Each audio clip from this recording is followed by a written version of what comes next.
salam sejahtera bagi kita sekalian. Om Swastiastu, Namo Buddhaya, salam kebajikan. Apa kabarnya pagi hari ini Bapak Ibu? Masih kurang semangat ya. Jadi kita akan membangkitkan semangat kita. Kita akan yel-yel bersama. Kita akan menggaungkan yel-yel bersama.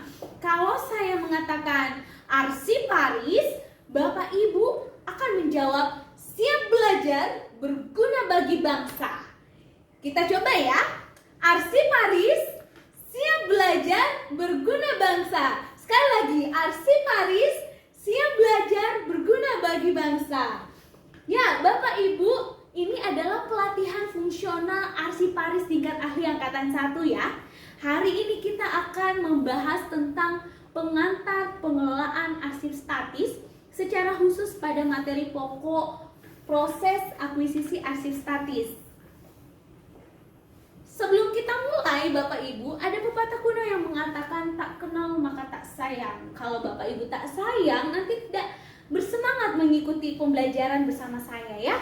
Perkenalkan, saya Desi Natalia, Widya Iswara ahli pertama di Pusdiklat Kearsipan. Bapak Ibu bisa melihat kontak saya dan juga melihat pendidikan saya, background pendidikan saya. Jika Bapak Ibu ada yang ingin ditanyakan, dapat berkomunikasi dengan saya melalui nomor HP atau email saya. Nah, untuk memulai Bapak Ibu, saya mengutip sebuah quotes dari Melanie Joy, seorang psikolog Amerika, yang mengatakan educating yourself does not mean that you were stupid in the first place. It means that you are intelligent enough to know that there is plenty left to learn. Ada yang mau menyampaikan kira-kira apa maknanya? Ya Pak Arbi? Oke. Ya betul sekali ya Pak Arbi ya, good job ya. Nice. Nah itu berarti bahwa ketika kita belajar, itu bukan berarti kita bodoh Bapak Ibu, tetapi kita menyadari bahwa masih banyak hal yang perlu kita pelajari, yang perlu kita ketahui.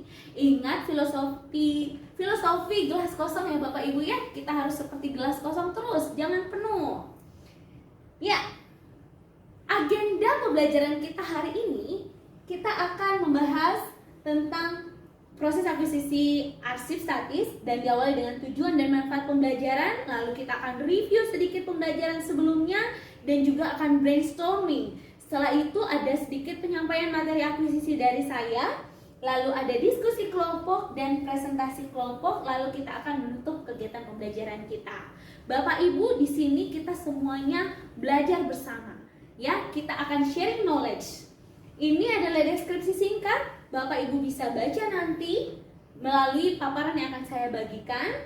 Kemudian untuk tujuan pembelajaran hari ini, untuk hasil belajar setelah mengikuti pelatihan ini, Bapak Ibu diharapkan dapat mampu secara garis besar memahami pengelolaan arsip statis, dan indikator hasil belajarnya Bapak Ibu dapat menjelaskan tentang proses akuisisi arsip statis. Oke Bapak Ibu, itu tadi tujuan pembelajaran. Sekarang kita mau lihat apa sih manfaatnya kita belajar tentang proses akuisisi arsip statis. Saya akan meminta Bapak Ibu untuk merefleksikannya dulu. Kira-kira apa manfaatnya?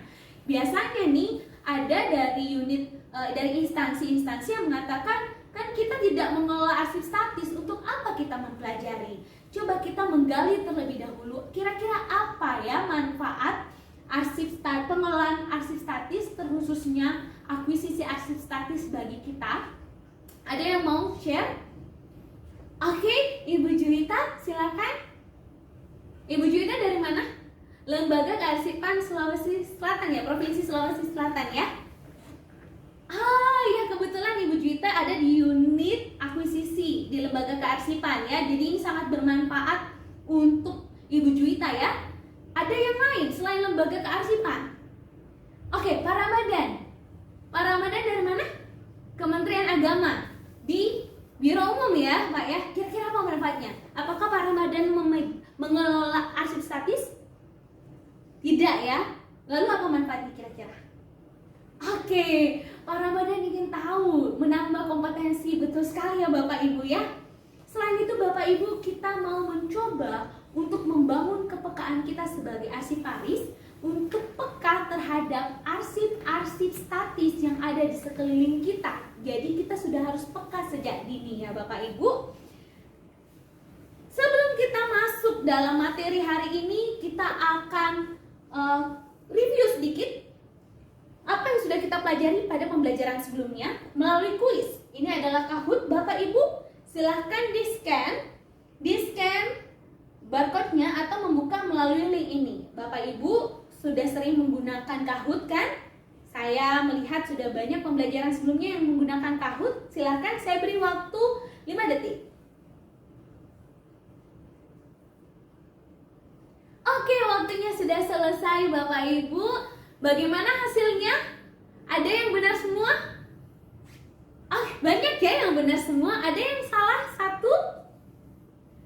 Ya, ada beberapa tapi tidak apa-apa Bapak Ibu ya. Itu namanya pembelajaran. Mungkin ada lupa-lupa sedikit dari pembelajaran sebelumnya.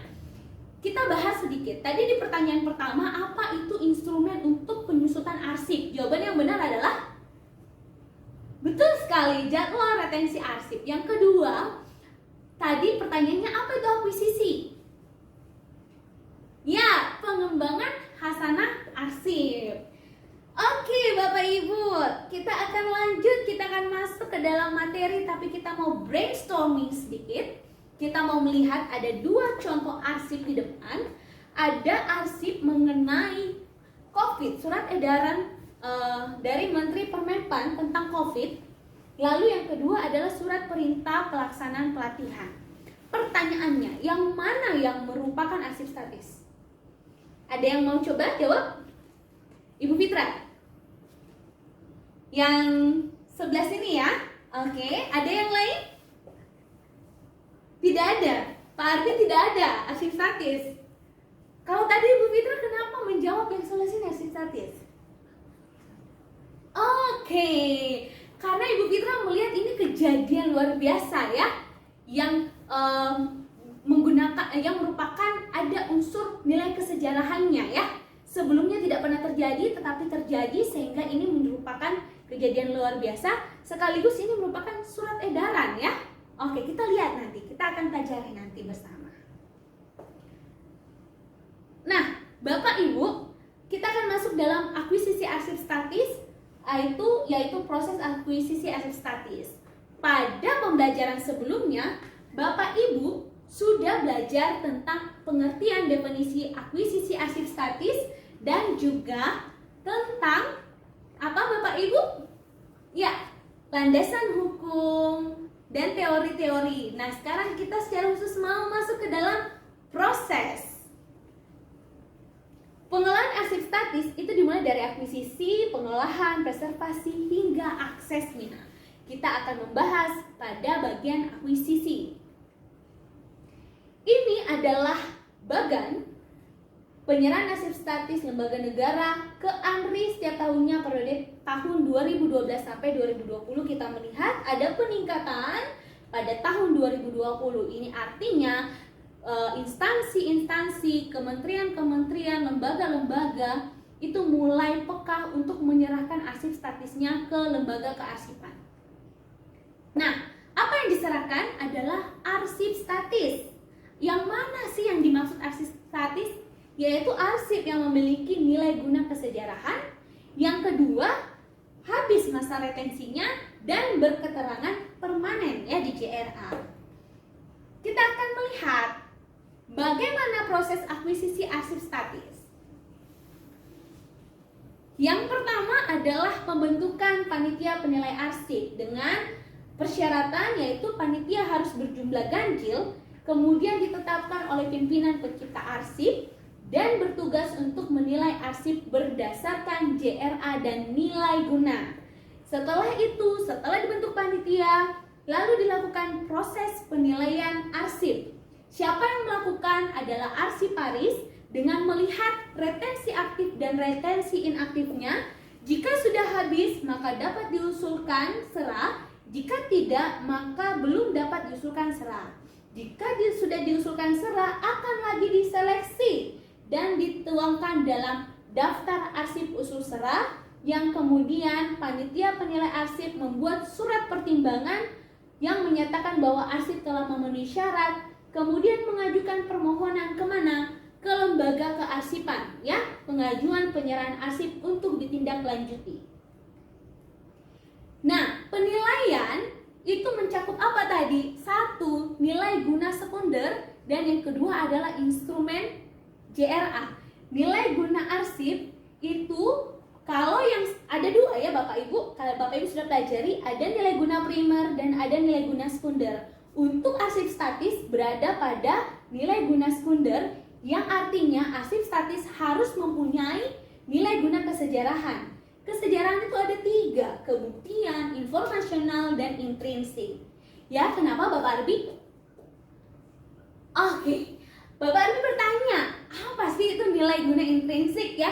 Nilai guna intrinsik itu berarti ada hal unik, ada hal khusus dari arsip tersebut. Tidak hanya soal informasinya, tetapi juga mungkin fisiknya. Bisa jadi kertasnya, jenis kertasnya yang unik, atau mungkin tintanya ada yang ditulis tinta emas, atau mungkin catnya ada yang berwarna merah. Nah, itu maksudnya adalah nilai guna intrinsik, nilai-nilai unik ya. Yang kedua tadi, melakukan penilaian dengan instrumen JRA, jadwal retensi arsip. Bapak Ibu sudah mempelajari cara membacanya. Jika tertulis permanen, maka dia adalah arsip statis. Nah, setelah melakukan penilaian, maka arsiparis akan membuat surat permohonan ke lembaga kearsipan untuk usul serah, dan lembaga kearsipan diwakili oleh unit akuisisi akan melakukan yang namanya verifikasi. Setelah diverifikasi, lalu akan dibuat persetujuan penyerahan, dan lembaga dan instansi unit pencipta dapat melakukan penyerahan dan akan dilakukan penandatanganan berita acara penyerahan. Oke Bapak Ibu, sekarang kita akan berdiskusi lebih jauh bagaimana sih proses untuk akuisisi arsip statis itu dalam diskusi kelompok. Bapak Ibu akan dibagi menjadi 6 kelompok. Setiap kelompok ada 5 orang berdasarkan nomor urut saja. Setelah itu Bapak Ibu diminta untuk membuat bagian proses akuisisi arsip statis dalam kertas pleno dan diberikan waktu diskusi 30 detik. Oke, silakan berkumpul dan silakan memulai untuk diskusinya.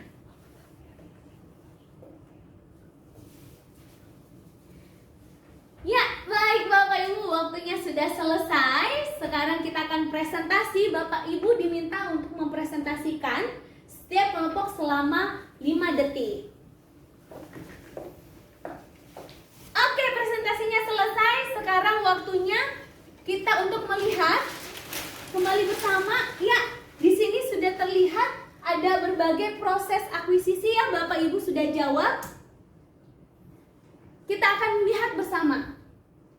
Langkah-langkah penyerahan arsip itu yang pertama seperti yang tadi bagiannya, yaitu pembentukan panitia penilai arsip, lalu penilaian, lalu nanti akan dibuat surat permohonan dan pengajuan. Setelah itu akan dilakukan verifikasi, lalu akan dibuat persetujuan penyerahan arsip dan penandatanganan berita acara. Bagiannya sesuai dengan yang Bapak Ibu telah buat bersama. Oke, what have we learned today? Itu dengan menjawab pertanyaan, jelaskan proses akuisisi arsip statis. Ada yang mau mencoba menjawab? Silakan Ibu Ani. Oke, luar biasa ya Ibu Ani menjelaskan kembali alurnya dengan sangat detail bagaimana proses akuisisi arsip statis. Ada yang lain? Ya, Pak Dasa. Pak Dasa ingin. Oke, Pak Dasa lebih mengurutkannya secara singkat ya, lebih step per step. Betul sekali, good job ya Bapak Ibu ya. Saya yakin Bapak Ibu sudah mengerti tentang proses akuisisi arsip statis. Nah, Bapak Ibu untuk membaca lebih lanjut dapat dilihat dari referensinya di buku modul yang sudah diberikan di LMS-nya. Dan sebagai penutup Bapak Ibu, saya mengutip sebuah quotes dari Oprah Winfrey yang mengatakan, when you undervalue what you do, the world will undervalue who you are. Yang artinya Bapak Ibu, kalau Bapak Ibu menganggap rendah pekerjaan Bapak Ibu, orang-orang akan melihat Bapak Ibu rendah. Tetapi kita harus melihat pekerjaan kita itu adalah sebuah amanah tanggung jawab yang luar biasa, sehingga orang-orang pun menghargai kita dan pekerjaan kita. Oke Bapak Ibu, sebagai penutup saya mengucapkan terima kasih buat perhatian dan partisipasinya dalam pembelajaran kita. Semoga bermanfaat dan saya memohon maaf jika ada salah kata. Semoga kita dapat bertemu kembali di waktu yang lain. Selamat siang, sampai jumpa di waktu yang lain. Terima kasih Bapak Ibu.